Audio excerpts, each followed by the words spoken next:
breaking my fast today. Medyo fasting ako from from 6 p.m. kagabi. Ngayon, first meal. Errands today, punta ako ng Parañaque, Manila, balik dito for the visa, for the UK visa. So, me again sa Cafe Augusto. Dito naman ako lagi kumakain pag mga ganyang klaseng medyo masikip lang. So, I'm having, syempre, kanin, tulingan, tapos pechay, gulay. Yeah, comfort food. So later, breakdown ko yung may mga konting qualms. Reklamo lang ako later. Yeah, so second day na fasting ko. Okay, kain lang mabilis and then later.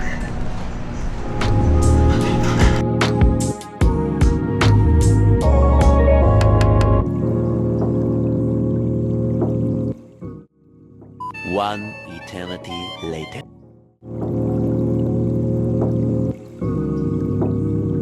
So I'm having latte lang here. Afternoon coffee and Queen Aman. So kanina medyo busy palit akong shirt kasi pawisan na yung shirt ko eh. Grabe. So galing akong Parañaque, galing akong Manila. Parang inikot ko ngayon, nasa Quezon City ako.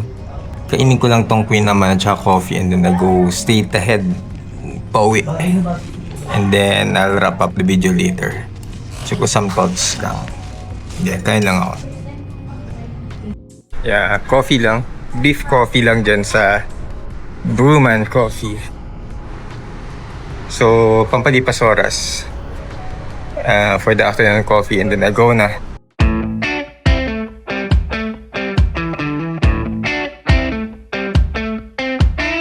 Okay, boys and girls, just got home. Medyo long day, daming ginawa. Nag-prepare, may mga ginawa kong requirements for the pre-employment. Nag-submit ako ng form, o nag-submit ako ng application na biometrics for the UK visa.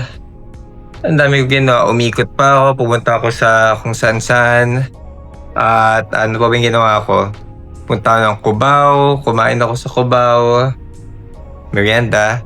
Anyway, for this video, dami Ito yung mga pansin nyo pagka nag-a-apply kayo ng trabaho, nag-a-apply kayo na kung ano sa government. Meron akong isang problema sa mga preparation. Kung i-check nyo yung list, ang dami sa checklist nyo ng mga requirements, ang dami. Ako lang naman to, I think some of them, alam mo yun, pwede na siyang gawin or ilagay in one requirement or one card na lang. Kagaya sa Singapore, merong IC. Tawag din sa IC, identification card. Ito yung parang universal card mo whenever doing transaction sa Singapore. May IC ako dati for e-pass, employment pass, bilang OFW. Yung iba may S-pass. And syempre mga locals meron silang talagang IC. Ngayon ang problem, or siguro since katatapos lang ng SONA, baka may way ang government natin na pag-isahin na lang yung mga requirement. Di ba? Ito, meron akong isang example.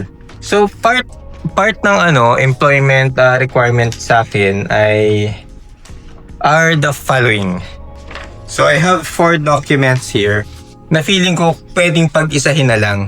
First, NBI, diba? Para malaman kung meron kang criminal records or iniimbestigahan ka ba or etc.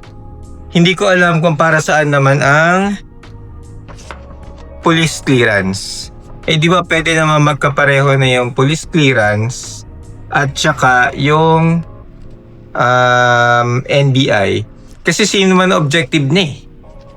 Ito yung mas malala. Game, are you ready? So, meron na akong NBI. Meron na akong police clearance. NBI, police clearance.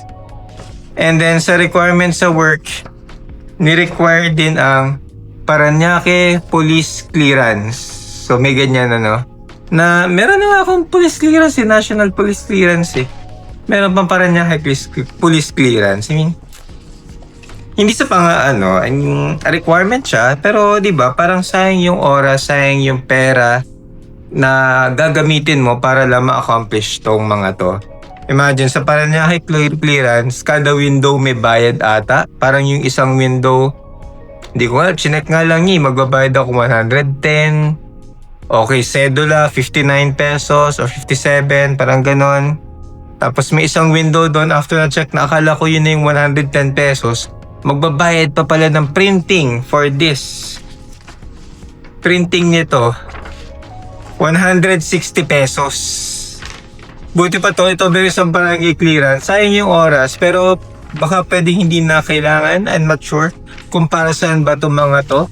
Ang lala, ang daming gastos, ang daming bureaucracy, ang daming kailangang intindihin. Na sa ibang bansa, for example sa Singapore, kailangan mo nila ng one IC card, identification card para sa mga ito. Para ma-identify ka na kung meron kang record, kung meron kang kung ano man. I think sa Hong Kong may ganun din. Di ba? Para malaman nila kung meron kang bad record or something, madidistinguish na nung particular identification card kung ano meron kang record sa gobyerno. Sana ganun. Pero hindi ko alam, ba't hindi? Okay, nag-generate siya ng employment, pero I think, mas makakabuti sa taong bayan kung tatanggalin na natin o pag-iisahin na lang itong mga bagay na to. Diba? Sayang yung oras na pagpunta ng NBI, police, Parañaque Police, gets. So, pwede na lang pag-isahin na lang. Tapos valid siya up to a certain time. Let's say, 5 years, 10 years. Itong mga to, yung pinakita ko sa inyo, valid lang ng 6 months, valid lang 1 year. And then, magre-request ka na naman ng bago. Diba? If ever kailangan. I mean, pwedeng tanggalin na proseso para hindi mahirapan yung mga tao. Kung ang problema na may employment ng mga tao mag-aasikaso dito, yung mga cashier, checker, biometrics, etc., o di i-reassign nyo elsewhere. Hindi ko alam kung bakit ang dami. Pero, ganyan talaga, I mean, hindi na na-improve. Sana, sa mga susunod na SONA, yung mga ganito maliliit, isolve din sana, ng government natin or kung sino man kinaukulan. Senate, Congress, hindi yung parang kalokohan yung ibang mga ginagawa niya mga batas. I mean, something like this. Nakatipid pa yung gobyerno at some point. Another problem na pwedeng isolve ng one card, one identification card is yung mga ganito. I mean, napakadaming cards. Ang daming plastic sa wallet ko. Pakadami, may tin, LTO, SSS, and ito yung pabansang or Philippine Identification Card na pwede rin pag-isahin na lang in one card kasama ng mga NBI and all. Para yung wallet or kung ano man, nasa maliit na wallet na lang, hindi na nagkumakapal yung wallet because ang daming IDs, ang daming plastics. Nakatipid pa tayo sa pagkuproduce ng plastic, diba? Pagka ang kakailangan nilang ID, papakita mo lang doon sa agency, ito yung ID, or sa work, ito yung ID ko. Yun lang yung scan nila, wala nang marami pang iba-iba. Syempre, separate mo na yung passport. But for the SSS, PhilHealth, Pag-ibig, PIN, etc., one card na lang sana. Diba? Sana magkaganong klaseng solusyon tayo sa Pilipinas para tipid. Tipid sa pagpuproduce ng plastic, proseso and all. Ewan ko, ako lang ba to? Baka mali ako, let me know. Pero I think this can help our country in a lot of ways. This can help ease or padaliin yung mga proseso ng mga nag-a-apply ng trabaho, yung mga nagki-claim na senior citizen, 'di ba? Sana yung senior citizen hindi na pumipirma or something.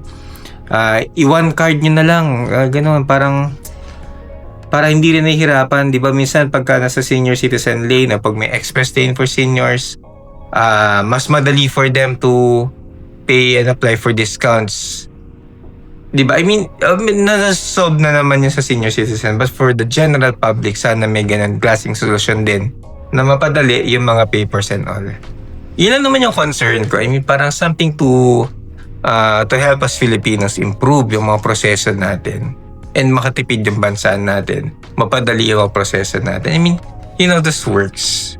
This kind of thing. Sana magawa ng paraan. Hi, rant na naman. Pasensya na grant lang kasi ang daming papers na nasikaso. Anyway, yun lang. That's it lang naman for today's video, and I hope sana na-enjoy niyo rin yung mga pinagagawa ko buong araw. And I hope sana rin pray na ma-approve yung aking UK visa, and looking forward to it. Sana abangan niyo rin para ma-enjoy niyo. Gagawa ko ng vlogs and videos for that one. So, malapit na ako mag 100 videos pagdating ng pag last 20 ka-countdown ko yan. Okay, sige. Thank you very much guys for watching. At tomorrow ulit, abangan nyo ang new video. Or pag hindi tomorrow, the day after. Enjoy nyo rin yung life. Kung gusto nyo mag-vlog din kayo. But, subscribe to my channel. Okay, sige. That's it for now. Alright, thank you. I'll see you on the next video. Thank you very much. Bye-bye guys.